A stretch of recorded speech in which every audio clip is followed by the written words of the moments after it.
Evangel ministries നിങ്ങൾക്കായി അവതരിപ്പിക്കുന്ന തിരുവചനം.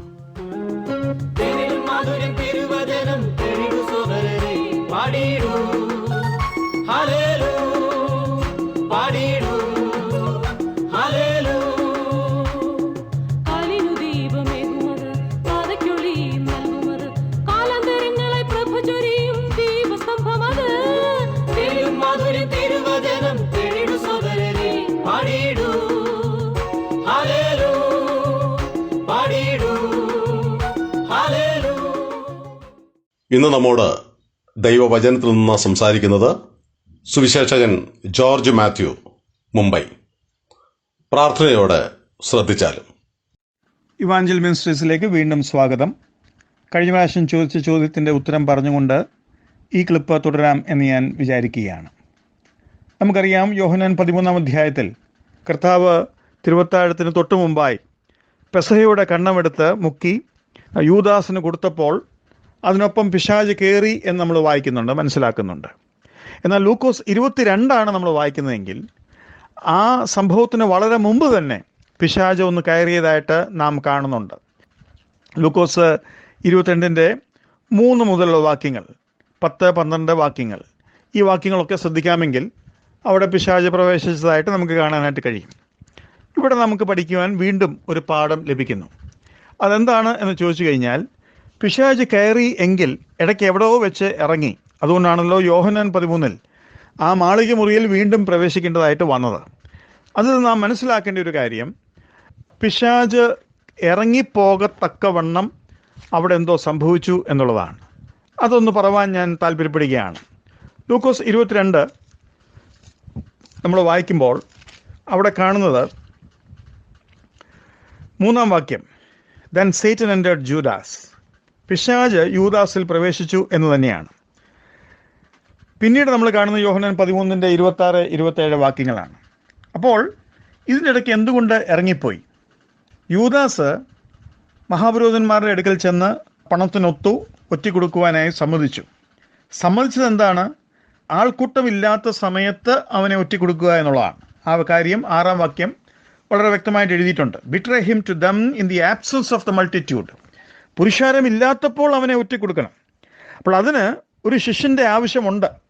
ഒരു ശിഷ്യൻ്റെ സഹായം കൂടാതെ കർത്താവ് രാത്രി എവിടെയാണ് തങ്ങുന്നത് എന്ന് മനസ്സിലാക്കുവാൻ ആർക്കും കഴിയത്തില്ല. കാരണം കർത്താവ് ഒരിക്കലും ഒരിടത്തല്ല രാത്രി തങ്ങിയിരുന്നത്.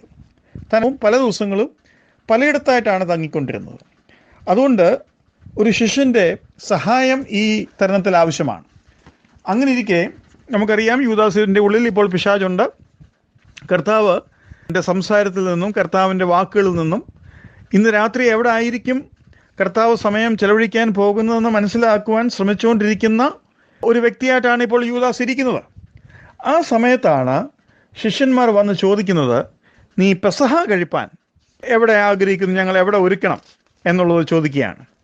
ആ ചോദ്യം ചോദിക്കുന്ന സമയത്ത് കർത്താവ് കൊടുക്കുന്ന ഉത്തരം വളരെ ശ്രദ്ധാവഹമാണ്. അവിടെ എഴുതിയിരിക്കുന്നത് ഇങ്ങനെയാണ്, നിങ്ങൾ പട്ടണത്തിൽ എത്തുമ്പോൾ, ഏത് പട്ടണം അറിയില്ല, ഒരു കുടം വെള്ളം ചുമന്നുകൊണ്ട് ഒരു മനുഷ്യൻ, ഏത് മനുഷ്യൻ അറിയില്ല, നിങ്ങൾക്ക് എതിർപ്പെടും. അവൻ കടക്കുന്ന വീട്ടിലേക്ക്, ഏത് വീട്ടിൽ കടക്കും അറിയില്ല, പിൻചെന്ന് വീട്ടുടയവനോട്, അപ്പോൾ കടക്കുന്ന വ്യക്തി അല്ല വീട്ടുടയവൻ, വീട്ടുടയവൻ വേറെയാണ്, അദ്ദേഹത്തിനോട്, ഞാൻ എൻ്റെ ശിഷ്യന്മാരുമായി പെസഹ കഴിപ്പാനുള്ള ശാല എവിടെ എന്ന് ഗുരു നിന്നോട് ചോദിക്കുന്നു. എവിടെ എന്ന ചോദ്യം കൊണ്ട് ഒരുപക്ഷെ തൻ്റെ വീടിൻ്റെ മുകളിൽ തന്നെ ആയിരിക്കണമെന്നില്ല, അത് മറ്റൊരു സ്ഥലത്തായിരിക്കാം എന്ന് പറയുവിൻ. അവൻ വിരിച്ചൊരുക്കിയ ഒരു വൻമാളിക കാണിച്ചു തരും എന്ന് പറയുകയാണ്. ചുരുക്കം പറഞ്ഞു കഴിഞ്ഞാൽ, എല്ലാ കാര്യങ്ങളും പറഞ്ഞു കൊടുക്കുമ്പോൾ തന്നെ ഒരു കാര്യവും മനസ്സിലാകാത്തതുപോലെ അവിടെ ഇരിക്കുന്നു. അതാണ് അതിൽ നമുക്ക് മനസ്സിലാക്കേണ്ട ഒരു കാര്യം. രണ്ടാമതായി നാം മനസ്സിലാക്കേണ്ട കാര്യം, ഗത്സമനത്തോട്ടം യൂദയ്ക്ക് അറിയാമായിരുന്ന ഒരു സ്ഥലമായിരുന്നു. അത് നമുക്ക് യോഹന്നാന്റെ സുവിശേഷം 18-ാം അധ്യായം 2-ാം വാക്യത്തിൽ കാണാൻ കഴിയും. അവിടെ നമ്മൾ വായിക്കുന്ന, അവിടെ യേശു പലപ്പോഴും ശിഷ്യന്മാരുടെ കൂടെ പോയിരുന്നത് കൊണ്ട് അവനെ കാണിച്ചു കൊടുത്ത യൂദായും ആ സ്ഥലം അറിഞ്ഞിരുന്നു. അങ്ങനെ യൂദാ പട്ടാളത്തെയും മഹാപുരോഹിതന്മാരെയും പരീശന്മാരും അയച്ച സേവകരും കൂട്ടിക്കൊണ്ട് ചെന്നു എന്നാണ്. അപ്പോൾ യൂദ അറിഞ്ഞിരുന്നു. അപ്പോൾ യൂദാവിന് അറിയാവുന്ന ഒരു സ്ഥലമായിരുന്നു അത്. തനിക്ക് പൂർണ്ണമായും മനസ്സിലാകുന്നത് മാളിക മുറിയിൽ വെച്ചാണ്. അപ്പോൾ അതിന് ശേഷമാണ് താൻ ഒറ്റിക്കൊടുക്കുവാനായിട്ട് ഓടിപ്പോകുന്നത്. ആ സാഹചര്യം നാം മനസ്സിലാക്കേണ്ടത് ആവശ്യമുണ്ട്. കുറഞ്ഞ പക്ഷം 1, 2, 3 മണിക്കൂർ വേണ്ടിവരും ഒരു വലിയ കൂട്ടത്തിനെ സംഘടിപ്പിച്ച് അവരെ എല്ലാവരെയും ഈ സ്ഥലത്ത് കൊണ്ടുവന്ന് കർത്താവിനെ ഒറ്റിക്കൊടുക്കുക എന്ന് പറയുന്ന ഒരു സംരംഭം തീർണമെങ്കിൽ. ഇന്നത്തെ പോലെ മൊബൈലോ ഒന്നും ഇല്ലാത്തൊരു കാലമാണെന്ന് നമ്മൾ മനസ്സിലാക്കണം. അപ്പോൾ അതുകൊണ്ടാണ് ശിഷ്യന്മാരിലൊരുവൻ ഒറ്റിക്കൊടുക്കേണ്ടത് ആവശ്യമായി വന്നത്. പലരും ചിന്തിക്കുന്നത് യേശുക്രിസ്തുവിനെ കണ്ട ശിഷ്യന്മാരെ പോലെ ഇരിക്കും, എല്ലാവർക്കും താടി ഉണ്ടായിരുന്നു, അതുകൊണ്ട് യൂദയ്ക്ക് മാത്രമേ അത് കഴിയത്തുള്ളൂ, അതുകൊണ്ടാണ് അങ്ങനെ ചെയ്തത് എന്നൊക്കെ നമ്മൾ പറയുന്നു. എന്നാൽ ശരിയായിട്ടുള്ള ഒരു കാരണം ഇതാണ് എന്നാണ് ഞാൻ ചിന്തിക്കുന്നത്. അപ്പോൾ യൂദാസിൻ്റെ ഉള്ളിൽ പിശാചിൻ്റെ കയറി ഇറക്കത്തിനെ കുറിച്ച് ഞാൻ പറയുവാനിടയായി. ഇവിടെ നമ്മൾ പഠിക്കേണ്ട ഒരു വളരെ വിലയേറിയ ഒരു പാഠവും കൂടെ ഉണ്ട്. അതെന്താണെന്ന് ചോദിച്ചു കഴിഞ്ഞാൽ, കർത്താവിൻ്റെ വാക്കുകളിൽ കർത്താവ് പറയുന്ന ഒരു കാര്യമാണ്, ഞാൻ നിങ്ങളെ ഏകനായി വിടുകയില്ല, നിങ്ങൾക്കൊരു ആശ്വാസകനെ അയക്കും, കാര്യസ്ഥനെ അയക്കും. ആ കാര്യസ്ഥനെ കുറിച്ച് പറഞ്ഞിരിക്കുന്ന വാക്ക് ഞാനൊന്ന് വായിച്ചോട്ടെ. യോഹന്നാൻ സുവിശേഷം 14-ാം അധ്യായം അതിൻ്റെ 16-ാം വാക്യം. എന്നാൽ ഞാൻ പിതാവിനോട് ചോദിക്കും, അവൻ സത്യത്തിൻ്റെ ആത്മാവ് എന്ന മറ്റൊരു കാര്യസ്ഥനെ എന്നേക്കും നിങ്ങളോടുകൂടെ ഇരിക്കേണ്ടതിന്. പിശാച് പ്രയോജനപ്പെടുന്നില്ലെങ്കിൽ ഇട്ടിട്ട് പോകുന്നവനും ആവശ്യം കഴിഞ്ഞു കഴിഞ്ഞാൽ ചണ്ടി പോലെ തുപ്പിക്കളയുന്നവനുമാണെങ്കിൽ, കർത്താവിൻ്റെ ആത്മാവിനെ കുറിച്ച് പറഞ്ഞിരിക്കുന്നത് എന്നേക്കും നിങ്ങളുടെ ഉള്ളിൽ ഇരിക്കേണ്ടതിന്. നമുക്ക് ആ കർത്താവിൽ സന്തോഷിക്കാം. അവൻ്റെ ആവശ്യത്തിന് വേണ്ടിയല്ല, എന്നെ ആശ്വസിപ്പിക്കുവാൻ, എന്നെ പഠിപ്പിക്കുവാൻ, എന്നെ വളർത്തുവാൻ വേണ്ടിയാണ് ദൈവത്തിൻ്റെ ആത്മാവ് എൻ്റെ ഉള്ളിൽ വരുന്നത്. എന്നാൽ പിശാച് അങ്ങനെയല്ല, തൻ്റെ ആവശ്യത്തിന് വേണ്ടിയും ഉപയോഗിച്ചു കഴിഞ്ഞാൽ എറിഞ്ഞു കളയേണ്ടതിന് വേണ്ടിയുമാണ്.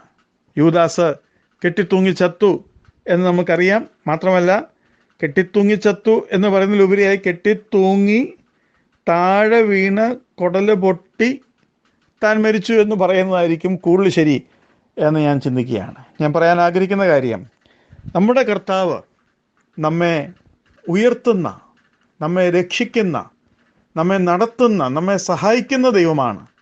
ആ കർത്താവിൽ നമുക്ക് ആശ്രയിക്കാം. ഗെത്സമനെ തോട്ടത്തിലെ ഈ കർത്താവ് എത്രയോ നല്ലവൻ, മതിയായവൻ എന്ന് ആനന്ദിച്ചാർത്ത് ആരാധകർക്ക് മുമ്പോട്ട് ജീവിക്കുവാൻ സാധിക്കും എന്നോർത്ത് ഞാൻ ദൈവത്തിന് സ്തോത്രം ചെയ്യുന്നു. ദൈവനാമം മഹത്വപ്പെടുമാറാകട്ടെ. ഈ സന്ദേശം ശ്രദ്ധിച്ച എല്ലാ പ്രിയപ്പെട്ടവർക്കും കർത്തൃനാമത്തിൽ നന്ദി. ബൈബിൾ കറസ്പോണ്ടൻസ് കോഴ്സിൽ ചേർന്ന് പഠിക്കുവാൻ ആഗ്രഹിക്കുന്നവർ മേൽവിലാസം അയച്ചു തന്നാലും പ്രാർത്ഥനാ വിഷയങ്ങളും അറിയിക്കുമല്ലോ.